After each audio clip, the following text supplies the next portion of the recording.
सो hi everyone, Radhe Radhe.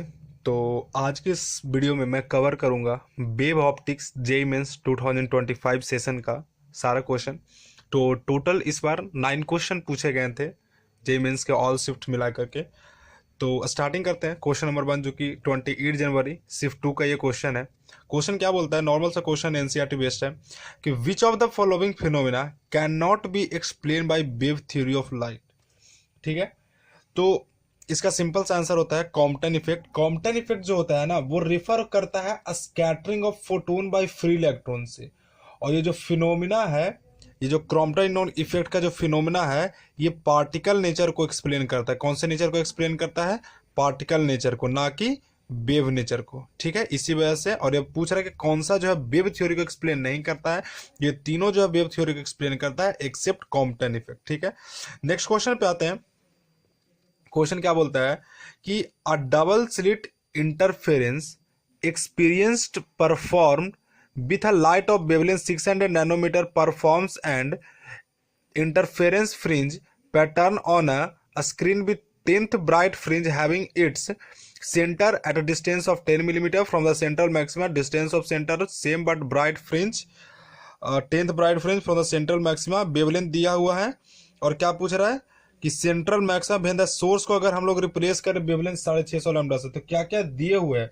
सबसे पहला तो यहाँ पे फॉर्मूला सिंपल सा क्या हो जाएगा कि y equal to N lambda D upon D. तो यहां से हम लोग देख सकते हैं कि जो बाई है वो किसके प्रोपोर्शनल है, तो लैम्डा के डायरेक्टली प्रोपोर्शनल है। तो क्या हो जाएगा, Y one upon Y two equal to lambda one upon lambda two. अब देखो 10th ब्राइट फ्रिंज है, लैम्डा वन हम लोग को पता है कितना है 600, और लैम्डा टू कितना है 660। बाई कितना है 10th ब्राइट फ्रिंज दे रखा है, 10 और बाई टू क्या है पूछ रहा है कि जब उसको हम लोग उतना से रिप्लेस करेंगे तो 10 upon Y two equal to 600 upon 660। तो बाई टू का जो वैल्यू आ जाएगा वो आ जाएगा 11 मिलीमीटर। ठीक है, सिंपल सा क्वेश्चन है, डायरेक्ट फॉर्मूला बेस्ड है। Second number. अब हम लोग थर्ड नंबर क्वेश्चन देखते हैं। थर्ड नंबर क्वेश्चन क्या बोलता है कि बाइडियसी apparatus is immerse in a liquid of refractive index 1.44 is has slit separation दिया हुआ है। स्लिट जो है इल्यूमिनेटेड कर रहा है पैरेलल बीम से।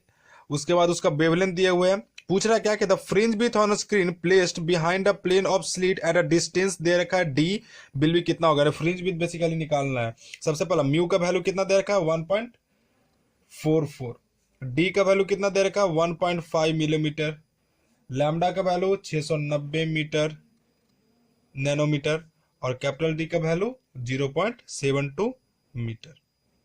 ठीक है, अब यहां पे क्या निकालना है कि फ्रिंज बीथ यानी बीटा क्या हो जाएगा lambda D upon mu into D, इसका फॉर्मूला होता है।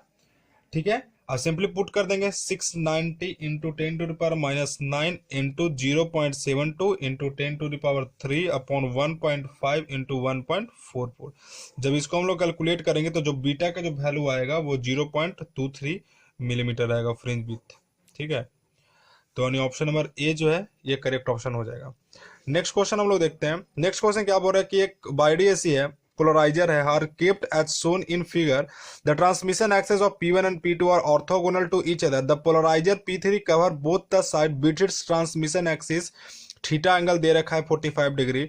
To those of P1 and P2 and unpolarised light wavelength lambda, the intensity I naught is incident P1 and P2. The intensity at point after P3 via the path between light wave and S1 and S2 is lambda 3 each.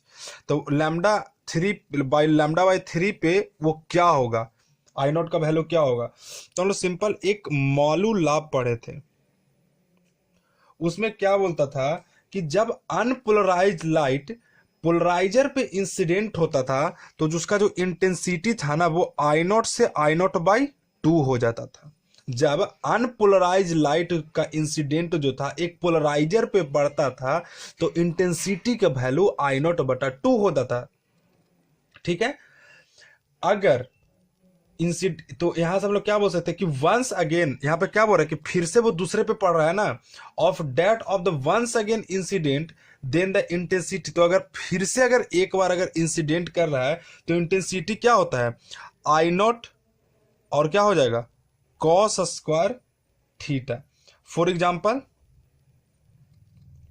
कि जैसे एक light है, अ light of intensity कितना दे रखा है, I not है। मान ली कि आई नॉट एक यहाँ पे है, यहाँ पे पोलराइजर पे इंसिडेंट हुआ, इंसिडेंट ऑन पोलराइजर। कौन से बार में, बिल्कुल ये फर्स्ट टाइम इंसिडेंट हो रहा है, तो क्या होगा, आई नॉट बाई 2 होगा। और फिर से हो रहा है incident on polariser second time, तो सेकंड टाइम के लिए क्या बताए, I naught cos square theta, I naught cos square theta. अब एज पर क्वेश्चन हम लोग जाएंगे। अब देखो आई नॉट तो कितना हो जाएगा, आई नॉट कॉस स्क्वायर थीटा हो गया ना, आई नॉट क्या हुआ, कॉस स्क्वायर थीटा। अब आई नॉट कॉस स्क्वायर थीटा और आई नॉट जो था वो किसके बराबर हो जाता है मालूसला में, आई नॉट बाई 2 के। तो क्या हम लोग लिख सकते हैं, I naught by 2 cos square theta. As per question जाएंगे, एज पर क्वेश्चन इंटेंसिटी कितना दे रखा है, आई नॉट। जब फर्स्ट टाइम वो इंसिडेंट किया, फर्स्ट टाइम इंसिडेंट किया तो कितना हो जाएगा, आई नॉट बाई 2, ठीक है। देन पोलराइजर 45 डिग्री पे है, पोलराइजर कितना पे है, 45 डिग्री पे है, तो तुम्हारा क्या हो जाएगा, आई नॉट कॉस स्क्वायर 45 डिग्री। अब आई नॉट किसके इक्वल है, आई नॉट बाई 2 के, कॉस 45 1/2, 2 का स्क्वायर करेंगे 1/2, आंसर कितना आ जाएगा, आई नॉट बाई 4, एंड बी जो है इसका करेक्ट ऑप्शन हो जाएगा, ठीक है। अब 5th नंबर क्वेश्चन पे आते हैं। क्या बोलता है क्वेश्चन कि the ratio of power of light source S1 to that the light source S2 is 2, S1 is emitting 2 into 10⁻15 photon per second of lambda दे रखा है। If the wavelength of source S2 is 300 nanometre, then the number of photon per second emitted by S2 is. अब देखो इसका एक बहुत simple सा formula होता है, क्या, नंबर ऑफ फोटोन निकालना। तो फोटोन क्या होता है, NhC अपॉन लैम्डा, ठीक है। दो चीज दे रखा है, एक सोर्स S1 है, एक सोर्स S2 है। एक सोर्स क्या है, S1 है, और एक सोर्स क्या है, S2 है। तब P1 इक्वल टू क्या हो जाएगा, NhC अपॉन लैम्डा। अब देखो इमिटिंग कितना फोटोन है, तो 2 गुना 10 के power 15 into E1 upon photon per second 1 second, ठीक है। इक्वल टू क्या लिख सकते हैं, E इक्वल टू क्या हो जाएगा, HC upon lambda, 2 into 10⁻15 HC upon lambda, ठीक है।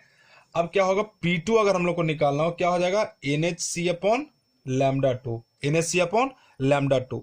अब वही तो इसमें फाइंड आउट करना है, तो हम लोग सिंपली क्या कर देंगे, P1 अपॉन P2 कर देंगे। P1 कितना हो जाएगा, 2 गुना 10 के पावर 5 15, HC अपॉन लैम्डा कितना हो जाएगा, 600 इंटू इसका लैम्डा ऊपर चला जाएगा तो कितना हो जाएगा, 300 बटा N इंटू HC, HC से HC हो गया कैंसिल। तो जो N का जो यहाँ से वैल्यू निकल के आएगा वो 5 गुना 10 के पावर 14 यहाँ से निकल के आ जाएगा, यानी यहाँ पे 5 जो है करेक्ट ऑप्शन हो जाएगा, ठीक है। नेक्स्ट क्वेश्चन हम लोग देखते हैं। क्वेश्चन क्या बोलता है कि एक बाइडियसी interference experience perform using light consisting 480 nanometre and 600 nanometre wavelength to form interference pattern. The least number of bright fringe of 480 nanometer light that are required for the first coincident with the bright fringe formed by 600 nanometer light is। क्या होगा, सबसे पहला कि दो यहाँ पे बाइडियसी pattern बन दिया हुआ, तो बाई 1 इक्वल टू, एक को मान लेते हैं कि M lambda 1 D upon D हो गया, दूसरा का Y 2 equal to N lambda 2 D upon D हो गया। For the first coincident, for the first coincidence, first coincidence क्या हो जाएगा, बाई 1 इक्वल टू बाई 2, तो M lambda 1 D upon D is equal to N lambda 2 D upon D। तो M बाकी सब तो सेम ही है, 480 इक्वल टू N इंटू 600, ठीक है। अब यहां से सिंपली वैल्यू क्या निकालना है कि first coincident with the bright fringe form by इतना, यानी पहला और दूसरा, तो सिंपली क्या हो जाएगा यहाँ पे M upon N upon M कर देंगे, क्या कर देंगे, N अपॉन M, तो क्या हो जाएगा 600 अपॉन 480, तो यहां से कितना हो गया 10/8 5 और 4, 5 और 4। तो यहाँ से सिंपली हम लोग फाइंड आउट कर सकते हैं कि ब्राइट फ्रिंज और डार्क फ्रिंज कौन सा होगा। 4/5 N अपॉन M का जो वैल्यू आ गया 5/4 क्लियरली यहाँ से हम लोग फाइंड आउट कर लेंगे। आई थिंक इसका 5 जो है वो करेक्ट ऑप्शन हो जाएगा। ठीक है, क्वेश्चन नंबर अब हम लोग 7 पे आते हैं। 7th नंबर क्वेश्चन क्या बोल रहा है कि the width of one of the two slits in YDAC is D while that of the other slit is X into D if the ratio of the maximum to the minimum intensity के यहाँ पे ratio पूछ रहा है। Interference pattern on screen दे रखा है 9:4। Then what is the value of X। Assume करना है कि जो फील्ड स्ट्रेंथ है वो स्लिट ब्रीथ के साथ वेरी कर रहा है। स्लिट ब्रीथ अगर बढ़ रहा होगा फील्ड का स्ट्रेंथ भी बढ़ रहा होगा। क्या बोल रहा है, तो आई जो है डायरेक्टली प्रोपोर्शन किसके होता है, विड्थ के स्क्वायर के होता है। अब देखो ऐसा जब केस होता है ना तो एक मिनिमम इंटेंसिटी मैक्सिमम इंटेंसिटी एक फॉर्मूला होता था। फॉर्मूला क्या होता था, √I1 plus √I2 upon √I1 minus √I2 इसका स्क्वायर इक्वल टू क्या है रेशियो दे रखा है, कितना दे रखा है 9/4। इसका हम लोग स्क्वायर कर देंगे। इसका हम लोग मान लें कि ये जो स्क्वायर है इसको इस तरफ जाके रूट में कर दिए तो हम लोग बोल सकते हैं ना कि √I1 plus √I2 upon √I1 minus √I2 equal to क्या हो जाएगा 3/2। अब देखो I1 तुम्हारा क्या दे रखा है कि one of the two slits in YDAC is D while that of the other slit is XD। D दूरी पे है तो मान ली कि I1 जो है तो X प्लस 1 इंटू D हो जाएगा और उससे क्या है दूसरा जो है I1 माइनस I2 का केस है तो X माइनस 1 इंटू D हो जाएगा। ये किसके इक्वल होगा 3/2 के इक्वल होगा। ठीक है, तो यहाँ पे कितना हो जाएगा तो 2x प्लस 1 यही होगा ना, डी तो कैंसिल हो जाएगा तो 2x plus 2 equal to 3x minus 3। तो यहाँ से जब सोल्व करेंगे तो जो x का वैल्यू है वो तुम्हारा 5 आएगा, option number B. Next statement based question है। क्या बोल रहा है कि गिवन वैल्यू दो स्टेटमेंट दे रखा है। असर्शन क्या कि in YDAC the fringe produce by red light are closed as compare to those produce by blue light और the fringe width is directly proportional to wavelength of light. तो जो according to fringe width होता है, according to fringe width beta equal to क्या होता है lambda D/D। तो अगर तुम्हारा बीटा इंक्रीज करता है तो वेवलेंथ भी क्या, फ्रिंज विड्थ अगर इंक्रीज करेगा तो वेवलेंथ भी क्या करता है इंक्रीज करता है। ठीक है, तो यहाँ पे क्या दे रखा है कि fringe width produce by red light are close as compare to, ये बिल्कुल गलत है। और fringe width is directly proportional to wavelength of light, reason जो है वो बिल्कुल सही है, असर्शन तुम्हारा फॉल्स है और रीजन तुम्हारा ट्रू है। नेक्स्ट क्वेश्चन देखेंगे, ये क्वेश्चन भी स्टेटमेंट बेस्ड क्वेश्चन ही है।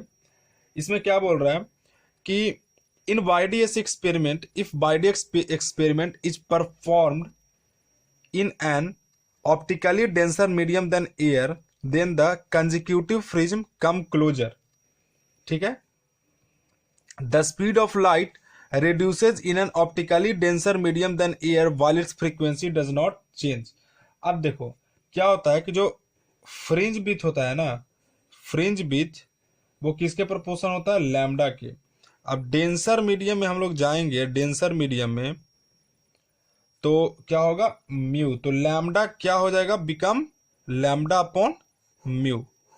ठीक है, इसका मीनिंग क्या हुआ, मीन अगर तुम्हारा लैम्डा अगर डिक्रीज कर रहा है, लैम्डा अगर डिक्रीज कर रहा है which means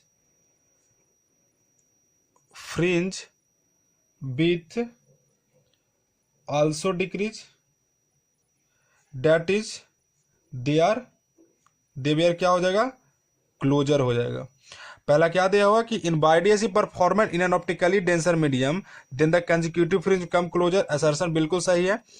A speed of light reduces in an optically denser medium than air when its frequency does not change। तो इसका आई थिंक क्या बोला कि स्पीड ऑफ लाइट जो है वो रिड्यूस कर रहा है in an optically denser medium में then air while its frequency does not change. तो बिल्कुल ये सही है क्योंकि स्पीड ऑफ लाइट भी क्या करेगा ऑप्टिकली डेंसर मीडियम में वो रिड्यूस कर जाएगा। ठीक है, किसके कंपेरिजन में, तो एयर के कंपेरिजन में। क्यों, क्योंकि जो फ्रीक्वेंसी है वो तो यहाँ पे कांस्टेंट रह जाएगा ना, फ्रीक्वेंसी तो चेंज नहीं करेगा।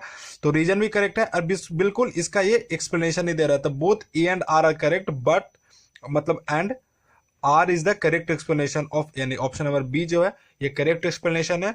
तो यहीं पे लेक्चर कंप्लीट होता है। आई थिंक वीडियो पसंद आई होगी। अगर वीडियो पसंद आया तो please like and subscribe my channel. Thank you so much.